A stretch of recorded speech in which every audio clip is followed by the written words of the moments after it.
Bon, Radio Cambos, l'interview que vous allez entendre est celle de Christine Pascal, Madame Christine Pascal, qui est venue à Toulouse pour nous parler de son deuxième film en tant que metteur en scène, La Garce. Est-ce que, Christine Pascal, bonjour. Bonjour.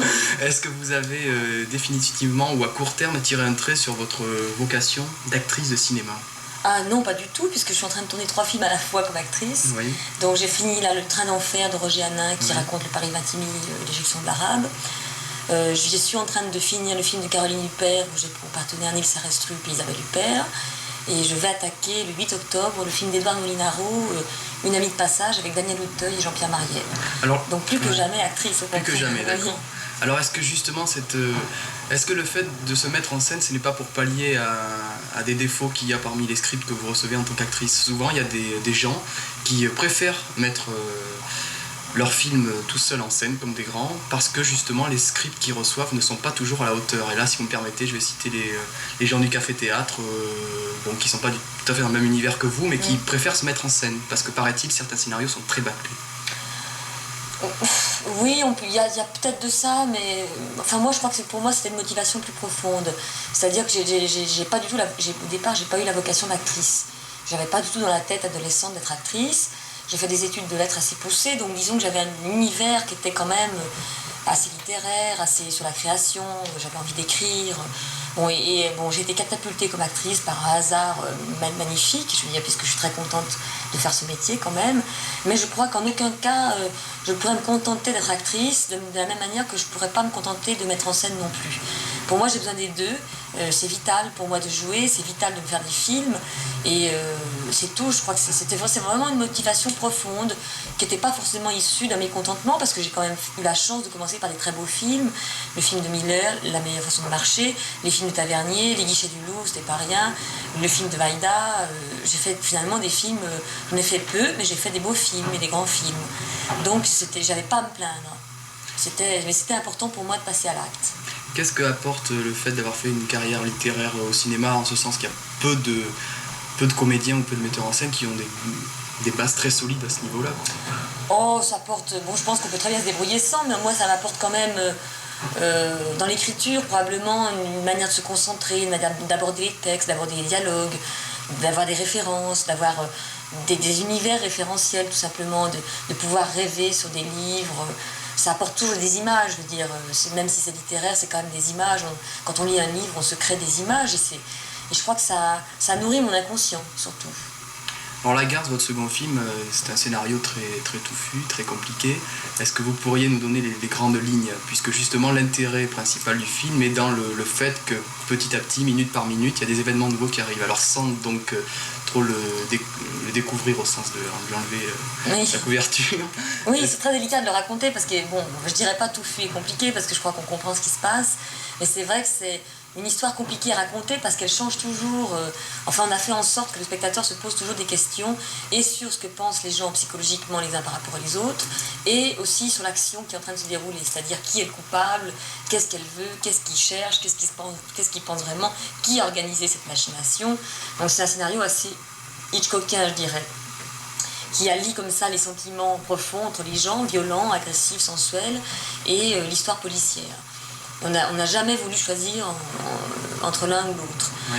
Alors pour la raconter, non, je crois qu'il faut raconter le début, c'est-à-dire que c'est la rencontre d'abord entre un flic qui est joué par Richard Berry, qui fait sa ronde de nuit et qui ramasse une jeune fille, Isabelle Huppert, qui est éjectée d'une voiture qu'il était en train de suivre.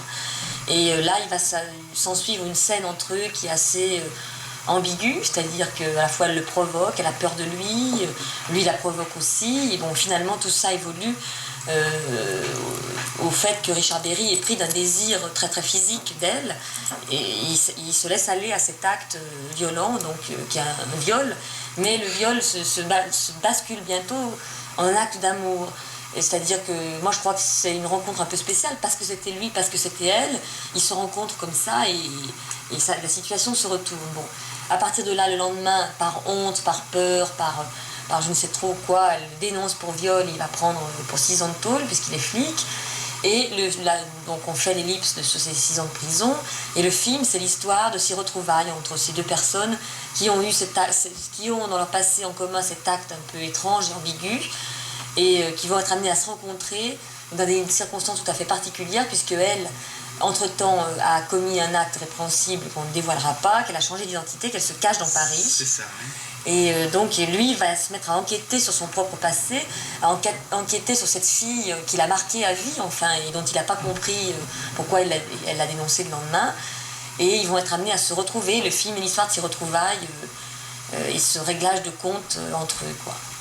Alors dans votre film, il y a quelque chose qui est intéressant de la part d'une femme metteur en scène, c'est qu'il y a un milieu d'hommes, typiquement d'hommes très bien décrit. C'est le milieu des détectives privés, le milieu de la police. Oui. Alors c'est avec des scénaristes, d'autres scénaristes, ou alors est-ce que c'est vous qui avez fait des recherches ou qui connaissez un petit peu ce milieu? Oh non, je pense que ça m'a beaucoup aidé d'avoir 3 scénaristes hommes quand même. Maintenant, au départ, je voulais faire un film sur un homme, justement pour échapper un petit peu, parce que je ne me sens pas du tout solidaire du cinéma féminin, qui raconte toujours des histoires de femmes. Et j'avais vraiment envie, après Félicité, mon premier film, qui était l'histoire d'une femme, de faire un film sur un homme et de m'interroger sur sa sexualité, sa fragilité, sa force. Bon. Et donc, le personnage de Richard Berry est vraiment le personnage auquel les gens s'identifient et par les yeux duquel on découvre l'histoire. Et donc, c'est vrai que je me suis un peu laissée aller dans certaines scènes, à des dialogues très flics, très virils, comme ça, avec des plaisanteries qu'on fait entre hommes. Mais enfin, j'étais complice de ça. Disons que c'est la demande que j'avais face aux scénaristes. Et puis, je les ai laissés rouler en corrigeant, moi, ce qui ne me plaisait pas. Mais c'était une envie, au départ, de plonger dans un univers d'hommes avec une femme qui le bouleverse. Bon, alors vous avez dit, là, ce qui va pas me permettre de poser d'autres questions, que vous ne vous sentiez pas du tout à l'aise, ou en tout cas que vous ne revendiquiez pas le milieu féminin du cinéma totalement. Mais est-ce que vous avez des complices, mis à part Isabelle Huppert, dont on le sait, vous êtes une grande amie? Est-ce qu'il y a quand même des femmes metteurs en scène, elles sont un peu nombreuses, ou des actrices avec lesquelles vous entretenez des rapports professionnels de qualité? Oh oui, de toute façon, je fais pas de sexisme ni de racisme. Mais ce que je veux dire, c'est que pour moi, il y a des bons metteurs en scène, des mauvais metteurs en scène. Il n'y a pas de metteur en scène homme ou femme. Donc je me sens des complicités avec des femmes ou avec des hommes. Et au contraire, je peux me sentir proche d'une femme et très loin d'un homme, ou au contraire très proche d'un homme et très loin d'une femme. Je me sens proche. C'est sûr que j'ai une famille qui est Laurent Henman, Caroline Huppert, des gens comme ça, avec qui je travaille depuis 10 ans, par intermittence, et qui sont dans mon univers.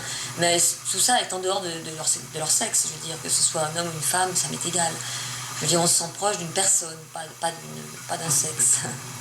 Alors, au niveau de l'interprète masculin, vous avez pris Richard Berry à un moment où on voit, où il joue absolument uniquement ce genre de rôle, que je veux dire, l'addition. À la limite, votre affiche se rapproche assez de celle de l'addition, c'est-à-dire un Richard Berry avec sur la peau un maillot de peau, et puis des biceps qui transparaissent, c'est-à-dire le Richard Berry viril.